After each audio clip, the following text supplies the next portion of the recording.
오늘 역대하 24장 후반부의 말씀을 통해서 요아스의 마지막 이야기를 함께 나누려고 합니다.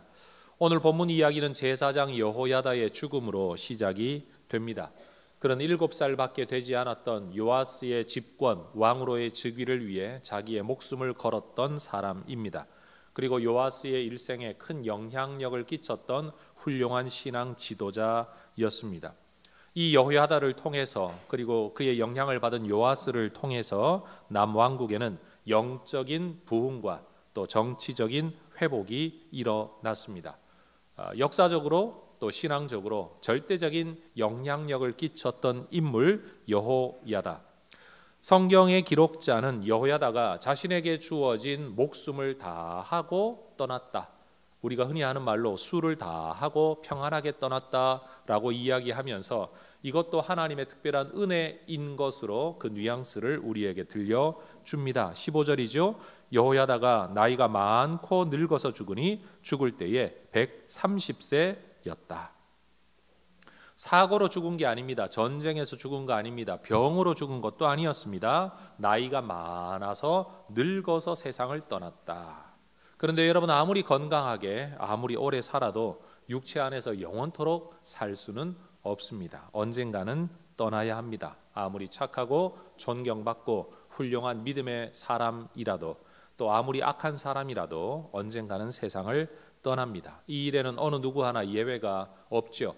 솔로몬은 전도서에서 그렇게 말을 했습니다. 9장 2절입니다. 같이 한번 읽어볼까요? 모든 사람에게 임하는 그 모든 것이 일반이라. 의인과 악인, 선한 자와 깨끗한 자와 깨끗하지 아니한 자, 제사를 드리는 자와 제사를 드리지 아니하는 자에게 일어나는 일들이 모두 일반이니 선인과 죄인, 맹세하는 자와 맹세하기를 무서워하는 자가 일반이로다. 여러분, 언젠가 어떤 모습으로 살았든지 모두가 세상을 떠난다. 모두에게 임하는 일이 똑같다. 성경 그렇게 말을 합니다. 여러분, 언젠가는 세상을 떠나야 한다는 이 엄연한 사실 앞에서, 그것이 그리 오래 남지 않았다는 사실 앞에서 우리는 오늘 우리가 살아가는 모습을 한번 돌아보기를 원합니다. 어떤 사람은 잘 살아보려고 애쓰다가 영원히 살 것처럼 과도히 욕심부리며 사는 사람들이 있습니다. 어떤 사람들은 참 바르게 살아보려고 애쓰다가 사람들과 원수 맺고 살아가는 사람들도 있습니다.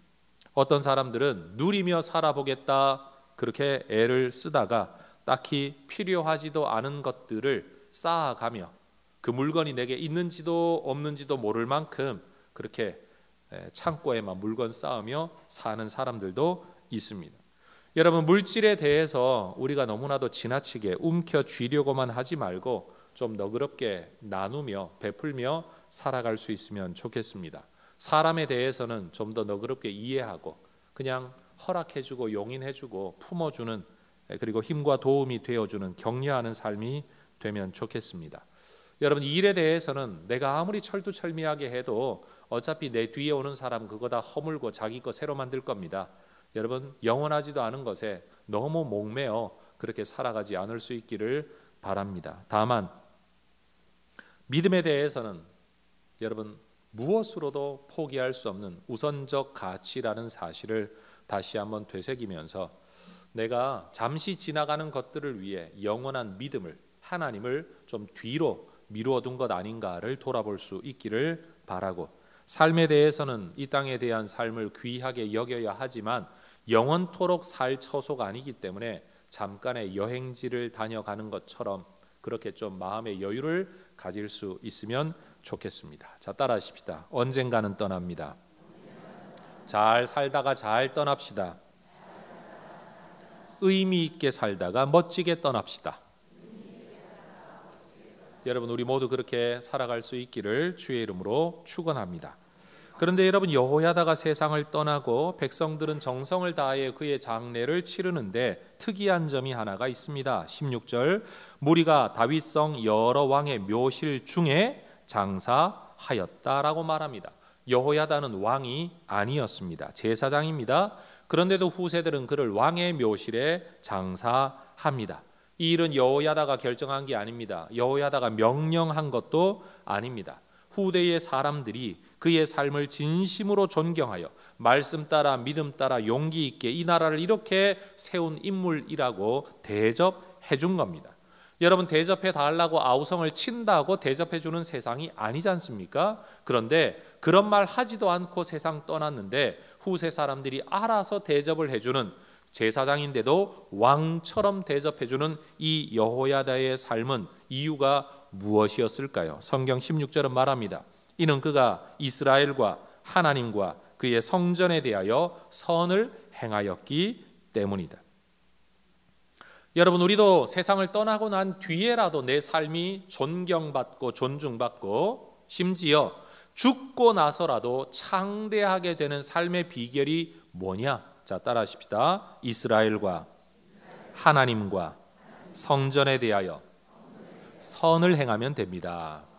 한 번 더 따라할까요? 성도들과 하나님과 교회에 대하여 선을 행하면 죽고 난 후에도 창대할 수 있습니다.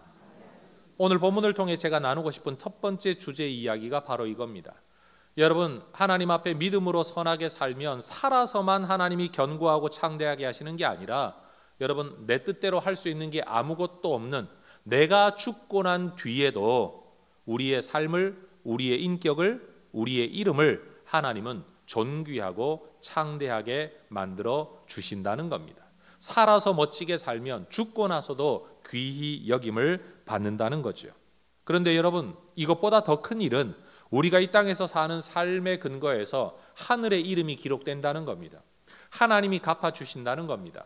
우리는 성경 그대로 믿는 사람들이지요. 하늘에도 면류관이 존재합니다. 너와 내가 똑같은 벌거숭이로 사는 게 아니라, 여러분, 누군가는 면류관을 쓰고 살아간다라고 말합니다. 목사님, 천국에도 차별과 차등이 있는 게 그게 천국입니까? 라고 묻겠지만, 여러분, 그건 차별과 차등이 아니라 누구나 인정할 수밖에 없는 공평하고 정의로운 상급입니다. 차별과 차등이 아닙니다.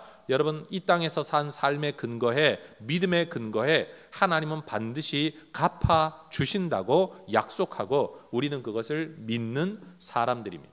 그러니 여러분, 이 땅에서 남은 생에 더 멋지게 믿음 안에 살아서 우리 하나님께서 여러분을 특별히 기념해 주시되 제사장을 왕의 묘실에 모셨던 여호야다의 삶처럼 아무것도 아닌 우리의 삶을 왕의 묘실에, 아니면 왕의 자리에 앉혀주는 은혜가 있게 되기를 주의 이름으로 축원합니다. 여러분, 태어나고 살았던 건 제사장인데 그가 나중에 대접받는 건 왕으로 대접을 받았습니다.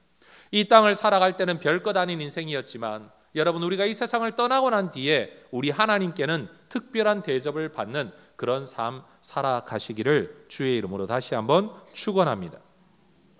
그런데 여호야다의 죽음을 기점으로 요아스 왕의 삶의 행보에 심각한 변화가 생겼습니다. 여호야다가 떠난 그 자리에 누군가가 들어섰고 그 사람들도 왕에게 영향을 끼쳤기 때문입니다. 17절은 말합니다. 여호야다가 죽은 후에 유다 방백들이 와서 왕에게 절하매 왕이 그들의 말을 들었다.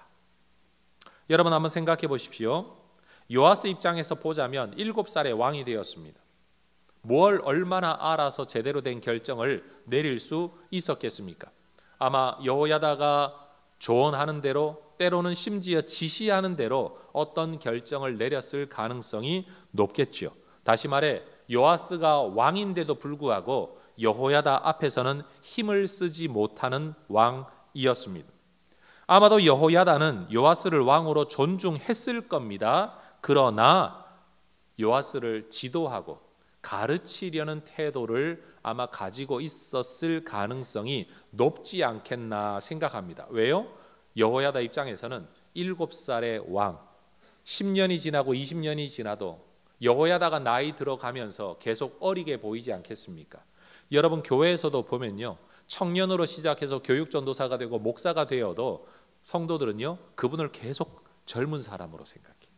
어리다고 생각해요. 그런데 이 사람과 이 사람이 나이가 똑같은데 우리 교회를 처음 올 때 이분이 목사님으로 오면 아무도 이 사람을 어리다고 생각하지를 않아요. 이 처음 만날 때가 얼마나 큰지 모릅니다. 전 우리 교회 집사님들 이제 40 가까운 집사님들한테도 이름 막 부르거든요. 왜냐하면 내가 처음 만난 게 초등학생 때, 중학생 때 그 사람들을 만났는데 지금 나이가 40, 50 됐다는 사실을 제가 전혀 생각지 못하고 막 이름을 부르는 겁니다. 처음 만남이 무서운 거예요. 여러분, 여호야다 입장에서도 아마 요아스를 그렇게 보았을 가능성이 높겠다, 저는 한번 추측해 봅니다. 많은 나이뿐만 아니라 제사장이라는 신앙적 권위가 있었죠. 심지어 고모부라는 인간적 관계도 있었습니다. 더군다나 요아스를 왕의 자리에 세우게 한 절대적 영향력이 여호야다에게 있었기 때문에 그 공로 때문에라도 아마 요아스는 여호야다에게 함부로 말하지 못했을 겁니다. 그런데 그런 여호야다가 세상을 떠난 겁니다. 어쩌면 요아스로서는 드디어 이제 내 날개 펴고 내 어깨 펴고 내 뜻을 펼칠 때가 되었다, 이렇게 생각했을런지도 모르죠. 여러분, 누군가의 절대적인 영향 아래 살았던 사람이라면 누군들 이런 생각을 하지 않겠습니까? 여러분, 시아버지 시어머니 모시고 여러분 10년 20년 30년 살다가 어르신들 떠나면 이제 숨 한번 크게 내쉬는 며느리들이 얼마나 많으십니까? 그래서 사람이란 건 어쩔 수가 없는 겁니다. 어쩌면 요아스는 이제 자신을 가르치려는 사람, 훈계하려는 사람, 지시하려는 사람이 아니라 나도 이제 내 뜻 잘한다, 칭찬하고 격려하고 내 말 앞에 엎드리고 나를 높여주는 저라는 사람들의 말을 듣고 싶었을 겁니다. 저는 이 요아스의 마음이 참 당연했을 거다, 이런 생각을 합니다. 그런데 문제는 뭐냐? 그 저라는 사람들이 누구였느냐? 그 저를 통해서 어떤 영향을 미쳤느냐 하는 것이죠. 17절을 다시 한번 보십시오. 여호야다가 죽은 후에 유다 방백들이 와서 왕에게 절하매 왕이 그들의 말을 듣습니다. 이것까지는 문제가 아닙니다. 그런데 이 말을 듣고 그가 했던 일이 18절입니다. 같이 읽습니다. 그의 조상들의 하나님 여호와의 전을 버리고 아세라 목상과 우상을 섬겼으므로 그 죄로 말미암아 진노가 유다와 예루살렘에 임했다고 합니다. 여러분, 절하는 게 문제가 아니라 절하는 자들이 요아스에게 어떤 영향력을 끼쳤느냐? 하나님을 버리게 만들었다는 겁니다. 아마도 이 사람들은 여호야다의 신앙 중심적 영향력의 기간 동안에는 인정받지 못했던 사람들일 가능성이 높습니다. 어쩌면 여호야다와는 차별적인 입장을 강조하기 위해 너무 한쪽으로 치우쳤으니 이쪽도 돌아봐야 됩니다라고, 정치는 균형이 있어야 됩니다, 아마 이런 말로 그를 꼬드겼을지도 모릅니다.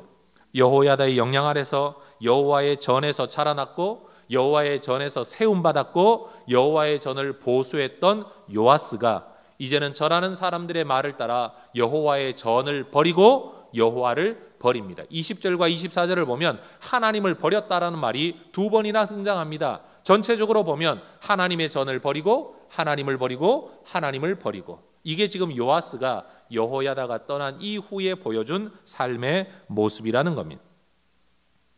요아스는 단순히 우상을 섬기는 데만 머물지를 않았습니다. 19절을 보십시오.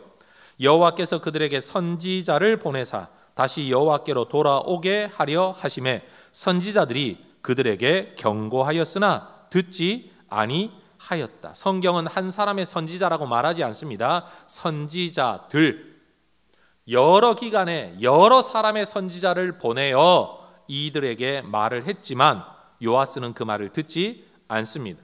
요아스가 하나님의 말씀을 듣고 믿음대로 살아보려고 했는데 부족해서 실수해서 이런 일을 하고 있는 게 아닌 겁니다. 고의적이고 지속적이고 반복적이고 주도적으로 하나님의 말씀을 등지고 있는 겁니다. 외면하고 있는 겁니다. 거역하고 있는 겁니다. 그런데 또 거기가 다가 아닙니다. 거기서 또 한 걸음 하나님으로부터 멀어집니다. 상상치도 못할 행악을 저지르는 거죠. 20절 21절 읽어보겠습니다. 이에 하나님의 영이 제사장 여호야다의 아들 스가랴를 감동시키시매 그가 백성 앞에 높이 서서 그들에게 이르되 하나님이 이같이 말씀하시기를 너희가 어찌하여 여호와의 명령을 거역하여 스스로 형통하지 못하게 하느냐 하셨나니 너희가 여호와를 버렸으므로 여호와께서도 너희를 버리셨느니라 하나 무리가 함께 꾀하고 왕의 명령을 따라 그를 여호와의 전 뜰 안에서 돌로 쳐 죽였더라. 7살의 요아스가 왕으로 세움받게 된 이유는 여호야다 때문이었습니다. 왕으로 세움받은 자리는 여호와의 전뜰이었습니다. 그런데 지금 바로 그 자리에서 요아스가 자기가 왕으로 세움받은 그 자리에 성전에서 선지자를 돌로 쳐 죽입니다.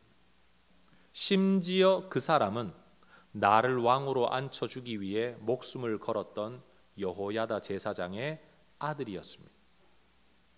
요즘 말로 하면 목사를 설교단에서 돌로 쳐 죽인 겁니다. 성전에서 자라났던 사람입니다. 6년 동안이나. 그리고 성전에서 왕으로 세움받았습니다. 성전에서 섬기는 사람들이 자신의 지지 기반이 되었고 왕이 될 수 있는 근거가 되었습니다. 성전을 보수하려는 열망을 품고 살았던 사람입니다. 그런 그가 어떻게 하다 이런 일을 저지르게 되었을까요? 21절은 말하죠. 무리가 함께 꾀하고. 우발적인 일이 아니었다는 겁니다. 요즘 신문에서 날마다 떠드는 심신미약 상태에서 자기도 모르게 이런 일을 저지른 게 아니고 여러분 고의적으로 준비해서 무리가 함께 꾀하여 이 일이 일어난 겁니다. 심지어 이것은 여러분 사람들 또는 요아스를 편들고 그에게 절하는 사람들이 왕 마음을 편하게 해주려고 행한 일이 아니라 성경은 말하죠. 왕의 명령을 따라 이 일을 행한 겁니다. 요아스가 모르는 상태에서 저질러진 일이 아니라 요아스도 사람들과 함께 공모하고 그리고 마지막에는 지시하여 이 일이 일어났다는 겁니다. 여호야다의 말을 듣고 하나님의 뜻을 따라 믿음의 길을 걸었던 요아스가 이제는 자신에게 절하는 사람들의 말을 듣고 마음이 돌아서 하나님으로부터 한 걸음, 두 걸음, 세 걸음 점점 멀어지면서 이제는 이런 일까지 저지르게 되었습니다. 여러분, 예배당을 짓는 사람 따로 있고 예배당 허무는 사람 따로 있는 게 아닙니다. 한 사람이 예배당을 지을 수도 있고 그 예배당을 허물 수도 있는 게 그게 사람입니다. 여러분, 누군가를 전도했던 사람이 오히려 누군가를 시험에 들게 만들 수 있는 게 그게 사람입니다. 그렇게 성전에서 세움받고 성전을 보수했던 그 사람이 어떻게 이런 일을 할 수 있냐라고 우리는 어떻게? 라고 말을 하지만 사람은 언제나 이쪽과 저쪽 어떤 모습으로든지 나타날 수 있는 정말 무서운 존재입니다. 사실 여러분도 결혼할 때 나를 위해 죽겠다라고 말하며 고백하던 그 사람이 지금은 여러분 원수가 아니라 왼수가 되어 살아가시는 모습, 그건 그때 그 사람과 지금 이 사람이 다른 게 아니라 한 사람입니다. 어떤 마음을 품고 어떻게 살아가느냐에 따라 사람은 이렇게 달라집니다. 여러분, 사람은 한 번 거짓말을 하면 그 거짓말을 감추기 위해 또 다른 거짓말을 하게 됩니다. 그게 인간의 습성입니다. 여러분, 그래서 그 거짓말을 멈추려면 한 번의 부끄러움을, 한 번의 무안함을 무릅써야만 여러분 그 이상의 거짓말로 나아가지 않을 수 있습니다. 자기도 모르게 한번 불쑥 감정이 일어날 수 있습니다. 실수할 수 있습니다. 화낼 수 있습니다. 그런데 이걸 정당화하려고 하면 할수록 우리는 더 나쁜 악으로 흘러가게 됩니다. 오히려 한번 미안하다, 내가 잘못했다, 감정이 불쑥 올라와서 그랬다, 내가 부족했다, 용서해라, 한 번의 부끄러움이 있으면 우리는 그 이상의 죄를 범하지 않을 수 있다라는 겁니다. 여러분, 우리의 감정과 우리의 삶의 브레이크를 잡을 수 있어야 합니다. 죄를 덮기 위해 죄를 짓는 인생들, 여러분, 그래서 완전히 멸망하는 자리에까지 가지 않으려면 한 번의 무안함을, 한 번의 부끄러움을, 한 번의 체면을 구기는 브레이크를 잡는 일들이 우리에게 있어야 된다는 겁니다. 그렇지 않으면 여러분 낭떠러지를 향해 내달리는 차처럼, 브레이크가 파열된 차처럼 우리 인생도 망하고 만다는 겁니다. 자, 따라하십시다. 영적 관성의 법칙이 있습니다. 여러분, 죄를 짓는 사람도 은혜를 사모하는 사람도 관성의 법칙이 있습니다. 관성의 법칙이 뭡니까? 움직이려는 물체는 계속 움직이려고 하는 습성이 있다는 게 관성의 법칙입니다. 마찰력이 생겨야만 관성의 법칙을 이기고 이 물체는 멈출 수가 있습니다. 뭐가 마찰력입니까? 하나님의 말씀, 하나님의 은혜, 내 안에 있는 양심의 소리, 주변 사람들의 권면, 여러분 어떤 깨달음, 그 모든 마찰력들이 내 관성을 멈추게 만들어야만 우리는 낭떠러지로 떨어지지 않을 수 있다는 겁니다. 여러분 은혜 받는 사람도 관성의 법칙이 있습니다. 말씀의 은혜를 받은 사람은 멈추지 않습니다. 더 깊은 말씀의 은혜에 나아가기 위해 말씀을 사모하죠. 기도의 은혜를 경험해 본 사람, 응답의 은혜를 경험해 본 사람은 더 큰 은혜를 사모하면서 더 기도하게 됩니다. 마찬가지로 반대로 돌아선 사람들도 쾌락을 추구하면 더 큰 쾌락을, 죄를 저지르는 사람들은 더 큰 죄를, 탐욕을 부리는 사람은 더 큰 탐욕을 부리는, 우리는 관성의 법칙 안에 살아간다는 겁니다. 오늘 이 이야기를 통해 제가 나누고 싶은 두 번째 이야기는 바로 이겁니다. 여러분, 하나님의 편에 선 사람들의 말이 아니라 저라는 사람들의 말을 듣다가는, 그저 나 잘한다라는 말을 듣고 살아가다가는 우리는 견고하고 창대할 수 없다. 아이들 말로 폭망하게 된다. 폭망이 뭐죠? 폭삭망하는 겁니다. 여러분, 하나님의 말씀을 들을 수 있는 귀가 있기를 주의 이름으로 축원합니다. 이제라도 들으셔야 합니다. 조금 더 있다가 하다가 여러분 돌아올 수 없는 자리에 이를 수도 있고요. 지금 되돌이키기에는 부끄럽고 무안하죠. 시간이 더 흘러보십시오. 더 부끄럽고 더 무안하게 될 수 있다는 겁니다. 지금 요아스는 하나님으로부터 멀어져 갑니다.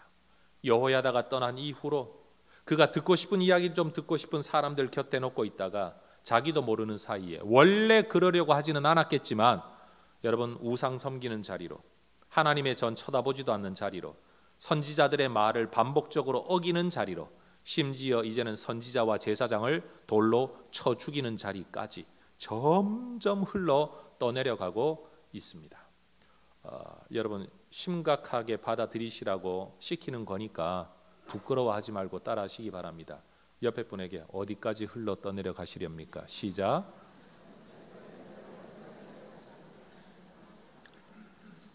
이제는 반대에 있는 분에게 이렇게 인사하십시다. 이제는 멈출 때도 되지 않았습니까? 시작.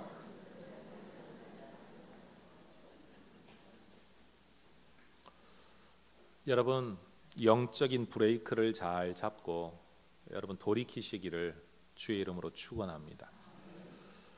여러분 믿음의 길 그렇게 어려운 거 아닙니다. 내가 내 체면을 따지고 있어서 그런 거지. 여러분 복받는 길, 견고함의 길, 창대함의 길 그렇게 어려운 거 아닙니다. 내가 내 체면 생각하고 내 습관을 고집해서 그런 것뿐입니다. 요아스처럼 흘러 떠내려 가지 마시고 여러분 되돌이켜 다시 견고함과 창대함의 이 길에 들어설 수 있으면 좋겠습니다. 여러분 성경은 이러한 요아스의 행동에 대하여 이렇게 평가합니다. 22절 요아스 왕이 이와 같이 스가랴의 아버지 여호야다가 베푼 은혜를 기억하지 아니하였다. 이와 같이가 뭡니까? 앞에 있는 세 가지 행동들입니다. 저라는 사람들의 말을 듣고 우상 섬기는 거, 선지자들의 말을 듣지 않는 거, 심지어 선지자와 제사장까지 돌로 쳐 죽이는 거, 이것처럼 왜 이런 일이 있었느냐? 여호야다가 베푼 은혜를 기억하지 아니하였기 때문이다. 요아스가 처음에는 주변의 영향 때문에 그랬을런지도 모릅니다. 조금 전 말씀드렸던 것처럼 그동안 주눅들어 살다가 이제는 어깨 한번 펴고 내 뜻을 한번 펼쳐보겠다, 통치자다운 통치자가 되어보겠다고 애쓰다가 여러분 눈이 흐려져서 실수해서 그랬을런지도 모릅니다. 그러나 이후에 반복적으로 선지자들의 말을 듣지 않은 것과 선지자를 성전에서 돌로 쳐 죽이는 명령을 내린 것은 그건 어쩌다가 일어난 일이 아니라 이미 그가 그런 삶이라는, 그런 사람이라는 것을 보여주는 스스로의 판단이고 결단입니다. 따라하십시다. 은혜를 기억하지 아니하고 받은 은혜를 가슴에 담고 살지 않으면 우린 이렇게 흘러 떠내려가는 존재가 됩니다. 받은 은혜를 기억하지 않고 살아가면 우리는 요아스처럼 용두사미 인생이 될 수 있습니다. 내 인생 언젠가는 성전을 보수하는 삶을 살았다가 언젠가는 그 성전을 쳐다보지도 않는 인생이 될 수 있는 게 사람이라는 겁니다. 언제는 이 성경에 매여 성경 읽으면 눈물 흘리던 사람이 어느 날은 성경은 쳐다보지도 않는 인생이 될 수도 있다라는 겁니다. 다른 사람이 아닙니다. 한 사람이 그렇게 살아갈 수 있는 겁니다. 오늘 나누고 싶은 세 번째 주제가 이겁니다. 따라하십시다. 받은 은혜를 기억하지 아니하면 견고하고 창대할 수 없습니다. 그러니 여러분, 우리는 받은 복을 세어보라, 받은 은혜를 세어보라는 찬송을 끊임없이 불러야 됩니다. 여러분, 감사절이 될 때마다 맨날 교회는 울고 먹죠. 그렇죠? 맨날 헌금해라, 맨날 감사하는 거 써봐라. 여러분, 우리가 감사 쓰는 게 한두 번이 아닙니다. 송구 영신 되면 또 감사 쓸 겁니다. 그렇죠? 추수감사절이 되면 또 감사 이야기를 합니다. 맥주감사가 되어도 감사 이야기를 합니다. 여러분, 부활절만 되면 늘 날 대신해서 죽으신 예수님에 대한 순환과 부활을 기억하라고 이야기합니다. 왜 그렇습니까? 신앙의 핵심은 기억하는 데 있기 때문에 그렇습니다. 성경, 특별히 히브리서는 우리에게 그 이야기를 끊임없이 합니다. 기억해라, 기억해라, 기억해라. 너희들에게 말씀을 일러주던 사람도 기억하고 예수를 기억하고 너희가 어디로 가야 할지 말씀을 기억하라고 성경이 이야기를 합니다. 받은 은혜, 하나님 주신 은혜를 기억하고 사는 게 모든 신앙생활의 기본이라는 겁니다. 여러분, 받은 은혜를 기억하지 아니하고 생각하지 아니하고 그저 예수 잘 믿겠다라고 말을 하면 신앙생활은 전부 다 짐입니다. 전부 다 고난입니다. 그러나 받은 은혜를 기억하면 그건 고난이 아닙니다. 짐이 아닙니다. 기쁨이 되고 마땅한 삶이 될 수 있다는 겁니다. 은혜 위에 우리의 삶에 대한 명령이 있지, 은혜가 없는 상태에서 명령을 하지 않습니다. 여러분, 말씀 잘 지키면 복 받는다가 아니라 복을 주셨으니 말씀을 지켜라. 그러면 이미 준 복 그 위에 또 다른 복을 주겠다. 이게 성경의 논리입니다. 다시 말합니다. 너희가 예수 잘 믿고 말씀 지키면 복 주겠다. 이게 성경의 가르침이 아니고 이미 복을 주셨으니 그 은혜에 근거하여 말씀대로 살면 또 다른 복을 주겠다. 이게 하나님의 말씀이라는 겁니다. 여러분, 성경에 기록된 사람들의 고백을 보면 사람이 억울하게 죽으면 그 피가 하늘을 향해 부르짖는다라는 이야기가 참 많이 등장합니다. 사람이 죽음으로 끝나지 않습니다. 심지어 그 사람은 죽었어도 그 사람의 피가 하나님께 부르짖는다라고 성경은 그렇게 이야기합니다. 세상에서는 누군가가 다시는 일어서지 못하게, 대들지 못하게 확실하게 짓밟고 싹을 잘라버려야 된다라고 이야기하죠. 세상에서는 그런 일이 가능할지 모르지만 하나님 앞에서는 불가능합니다. 왜요? 꺾인 그 사람이, 죽어버린 그 사람, 그가 흘린 피가 하나님을 향해 울부짖기 때문에 그렇습니다. 여러분, 하나님은 다 알고 계십니다. 다 기억하고 계십니다. 무죄한 선지자의 죽음은 역사에서 잊어지는 것처럼 보였지만 요아스는 그 핏값을 지불해야만 했습니다. 여호야다의 아들은 죽었습니다. 그러나 그의 피는 울부짖었고 하나님은 그 핏값을 요아스에게 물으십니다. 제사장 스가랴가 성전 뜰에서 죽임을 당한 지 딱 1년이 되던 때에 여러분, 시리아의 군대가 남유다를 쳐들어 옵니다.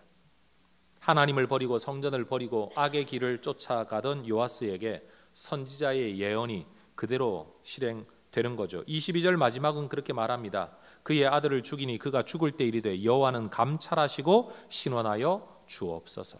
내 손으로는 갚을 수 없지만 하나님 감찰하시고 신원하여 주옵소서. 갚아 주옵소서. 이 기도를 했을 때 23절 1주년 말에 아람 군대가 요아스를 치려고 올라와서 유다와 예루살렘에 이르러 백성 중에서 모든 방백들을 다 죽이고 노략한 물건을 다메섹 왕에게로 보내니라. 방백들을 죽였다라고 말합니다. 그것도 모든 방백들을 죽였다라고 말합니다. 이 방백들이 누구였을까요? 요아스에게 절하던 바로 그 사람들이었겠죠. 여러분, 흥하는 사람에게는 흥하는 징조가 있고 망하는 사람에게는 망하는 징조가 있습니다. 말씀을 거스르고 여러분 주의 사자들을 거스리고 선지자를 거스리는 자들에게 견고함과 창대함은 있을 수가 없습니다. 요아스의 조상이었던 여호사밧은 삶의 형통이 바로 여기에 있다라고 이런 말을 남겼습니다. 역대하 20장 20절입니다. 같이 읽어봅니다. 유다와 예루살렘 주민들아, 내 말을 들을지어다. 너희는 너희 하나님 여호와를 신뢰하라. 그리하면 견고히 서리라. 그의 선지자들을 신뢰하라. 그리하면 형통하리라. 하나님을 신뢰하고 선지자를 신뢰할 때 견고하고 창대한 삶이 가능하다라고 여호사밧이 이야기를 했습니다. 그런데 정작 그의 후손 요아스는 하나님을 신뢰하지 않습니다. 하나님의 선지자들을 신뢰하지 않습니다. 그래서 견고하고 창대한 삶을 살아가지 못하는 겁니다. 왜요? 24절 보십시오. 아람 군대는 적은 무리로 왔습니다. 그러나 여호와께서 심히 큰 군대를 그들의 손에 넘기셨다라고 말합니다. 여러분, 성경에는 지금 대조법을 사용하고 있습니다. 쳐들어온 숫자는 적다. 그런데 요아스가 거느리고 있었던 군대는 많다. 그리고 그들은 무리였다. 그런데 여기는 군대였다. 여러분, 적은 숫자와 많은 숫자, 그리고 무리와 군대가 싸우면 누가 이겨야 됩니까? 많은 군대가 이겨야 정상 아닙니까? 그런데 성경 말합니다. 하나님이 요아스와 그의 군대를 저들의 손에 넘겨버리시니까 많은 숫자도 군대도 적은 숫자의 무리를 이길 수 없었다. 왜 이런 일이 일어납니까? 24절, 이는 유다 사람들이 그들의 조상들의 하나님 여호와를 버렸기 때문이다. 그리고 더 중요한 구절, 이와 같이 아람 사람들이 요아스를 징벌하였다. 여러분, 22절에도 이 표현이 있습니다. 따라 하십시다. 이와 같이. 24절에도 있습니다. 따라 하십시다. 이와 같이. 이와 같이 살아가는 사람에게 이와 같이 징벌했다. 이게 지금 성경이 말하고 있는 내용입니다. 성도 여러분, 우리는 이와 같이 살아가서 이와 같이 견고하고 창대하게 될 사람들입니까? 아니면 이와 같이 살아가서 이와 같이 징벌받을 삶을 살아가고 있습니까? 그 이와 같이는 돈 많이 벌어라, 똑똑해야 된다, 능력이 있어야 된다, 사람들한테 잘해야 된다, 이런 이야기가 아닙니다. 여호와를 버렸느냐, 버리지 않았느냐, 단 하나입니다. 하나님을 기쁨으로 섬기고 의지하고 살아가면 적은 숫자의 무리로도 많은 숫자의 군대를 이길 수 있지만, 반대로 하나님을 떠나고 말씀 떠나 살아가면 심히 큰 많은 숫자의 군대로도 적은 숫자의 무리를 이기지 못하는 게 인생이다. 하나님 우리에게 이렇게 말씀하고 계십니다. 성도 여러분, 능력 키우려고 애쓰기보다 하나님 편에 서려고 애쓰는 성도들 되시기를 축복합니다. 하나님 편에 서 있으면 능력이 부족해도 하나님이 길을 여십니다. 그러나 여러분, 하나님 떠나서 능력 아무리 쌓아도요, 하나님이 편들어 주시지 않으면 길 열리지 않습니다. 이제 수능 시험이 있습니다. 교회가 잘못 가르치는 것 중에 하나가 그런 거죠. 예배 좀 뒤로 미루고, 하나님 좀 뒤로 미루고, 성경 읽는 것 좀 뒤로 미루고, 기도하는 것 좀 뒤로 미루고, 야, 너는 지금 공부할 때야. 네 평생에 요때만 공부하면 돼. 그리고 나서 좋은 대학 가서 좋은 직장 가서 하나님 얼마든지 섬길 수 있어 라고 말을 하지만, 여러분, 좋은 대학 가도 하나님이 편들어 주지 않으시면 길 열리지 않습니다. 그러나 여러분, 세상이 말할 때 아무리 좋지 않은 대학을 가더라도 하나님이 편들어 주시면 인생 대박 날 수 있음을 저는 믿습니다. 우리 자녀들에게 그거 가르쳐야 됩니다. 여러분, 은연중에 우리 아이들에게 잘못된 거 가르치면 안 됩니다. 야, 공부가 먼저야. 공부해. 교회 가지 마. 뭐 하지 마. 성경 읽지 마. 예배 빠져도 돼. 야, 학생회 가가지고 긴 시간 예배 드리지 말고 엄마랑 어른 예배 가가지고 잠깐만 예배 드리고 빨리 와. 집에 와. 학원 가. 여러분, 이 모든 것들 속에 은연중에 우리가 자녀들에게 가르치는 게 뭐냐? 하나님보다 네가 준비할 것 해야 된다. 하나님 앞에 믿음 붙들고 사는 것보다 내가 내 것 챙기지 않으면 안 된다라는 걸 은연중에만 가르치고 있는 거죠. 그러면서 이런 말도 하죠. 야, 네 거 네가 하지 않는데 하나님이 복 주실 줄 알아? 틀린 말은 아닙니다. 해야 될 거 하지도 않는데 하나님이 복 주시진 않습니다. 그런데 네 거 네가 해야 되는데 라는 이 말 속에 하나님을 먼저 앞세우고 하나님이 모든 걸 결정한다가 아니라 내가 준비한 게 내 인생을 결정한다라는 사고방식이 바로 세상의 사고방식, 불신의 사고방식이라는 거죠. 만약 배운 사람이 다 잘 된다면, 여러분, 세상이 정말로 그게 법칙이라면, 그것이 법칙이라면 그러지 않은 사람들, 믿음 안에 성공한 사람들을 뭘로 설명하실 겁니까?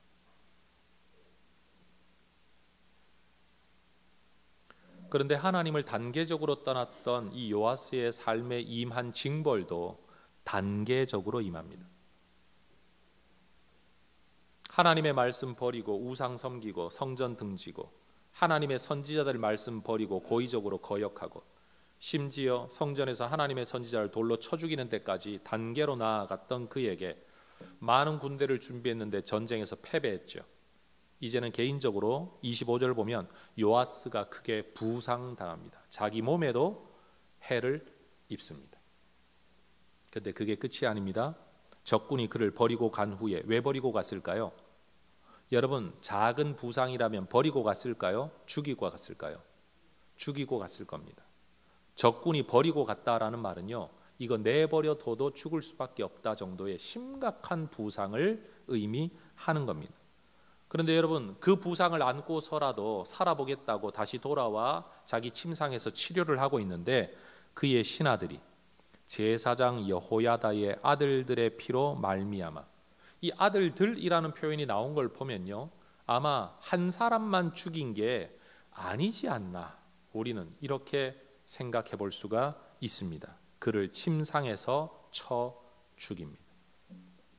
그가 돌로 선지자를 쳐 죽였던 것처럼 그대로 그는 돌려받습니다. 신하들에 의하여 칼로 쳐 죽임을 당합니다.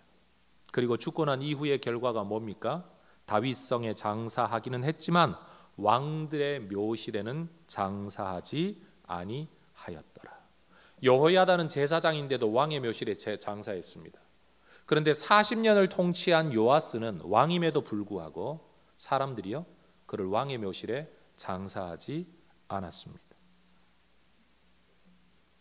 무엇이 여호야다와 요아스의 죽음 이후 그들의 이름, 그들의 삶에 대한 존경을 결정지었습니까? 살아있는 동안 그들이 걸었던 삶의 길이 은퇴 이후를, 죽음 이후를 결정지었다는 겁니다. 따라하십시다. 이 땅에서의 내 삶이 죽음 이후의 내 삶을 결정합니다. 여러분, 우리가 살아있다는 것은요, 엄청난 은혜입니다. 왜요? 기회거든요. 돌이킬 기회가 있고 믿음의 길을 걸을 기회가 있고 하늘의 상급을 쌓을 기회가 있고 아직도 내가 모든 것들을 접고 돌아서서 바른 길을 갈 수 있는 기회가 있다는 면에서 살아있는 것은 엄청난 은혜입니다. 여러분, 이 은혜가 있을 때 믿음의 길을 다시 걸어가시기를 주의 이름으로 축원합니다. 어긋난 길 걷지 말고 자기 길 걷지 말고 자기 출세의 길 걷지 말고 내 인생 내가 책임지는 길 걷지 말고 열심히 살되 하나님의 손에 내 인생을 맡겨 하나님이 내 인생 견고하게 하시고 창대하게 하시되 이 땅에서만이 아니라 죽고 나서도 내가 받을 대접, 내 이름에 대하여 내 후손들에게까지 심지어 천국에 이르기까지 내 모든 것들을 결정짓는 분, 너희의 목숨을 빼앗을 수 있는 자를 두려워하지 말고 목숨만이 아니라 죽음 이후의 삶을 결정짓는 그분을 두려워해라. 성경 그렇게 말하고 있습니다. 성도 여러분, 인생의 견고함과 창대함은 하나님의 손에 달려 있습니다. 사무엘상 2장 6절과 7절 같이 한번 읽어볼까요? 시작. 여호와는 죽이기도 하시고 살리기도 하시며 스올에 내리기도 하시고 거기에서 올리기도 하시는도다. 여호와는 가난하기도 하시고 부하게도 하시며 낮추기도 하시고 높이기도 하시는도다. 하나님의 은혜 안에 있을 때, 은혜의 사람의 영향 아래 있을 때 하나님은 스스로 왕이 될 수 없었던 요아스를 왕의 자리에 높이셨습니다. 그런데 그 자리에서 그가 믿음을 떠나 살아갈 때, 여러분, 그가 죽고 난 이후에도 사람들은 그를 왕으로 대접하지를 않았습니다. 하나님이 원하시면 걸음더미에서도 왕의 자리로 높일 수 있지만 또 하나님이 원하시면 왕의 자리에 있던 사람을 걸음더미로 내려앉힐 수도 있는 게 우리 하나님이십니다. 내가 건강을 위해 죽도록 애를 써도 하나님이 손가락 하나만 까딱 하시면 여러분 일어날 수 없는 게 우리 인간 아닙니까? 내가 아무리 수고하고 발이 닳도록 쫓아다니며 인맥을 만들고 여러분 뭔가 삶의 기반을 쌓아 가더라도 하나님이 편들어 주지 않으시면 그거 다 무용지물이 되고 맙니다. 여러분, 하나님이 우리 인생의 주인이십니다.